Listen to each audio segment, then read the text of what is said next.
we are using a multi-grid solver because this is much faster. It approximates the solution on a coarser grid and then use that as an initial guess for the solver on the fine grid.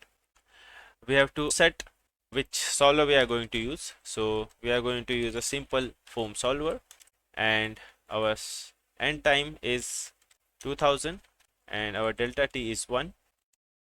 Write interval will set to say 200, and we are going to purge write will make sure that only latest 5 results are saved. Since this is a steady state simulation, we do not want all the files. Now we will save this and run the simulation.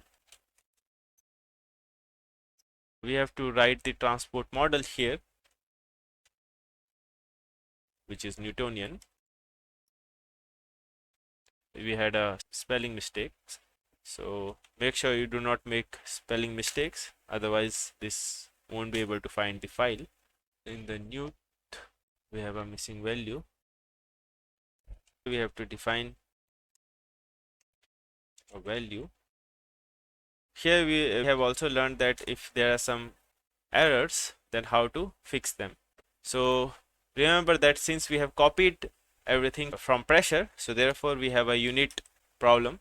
You always need to make sure that your unit is correct. Similarly for nu tilde, we'll set this, which is right. Now if we run, we will be able to see the simulation is running fine.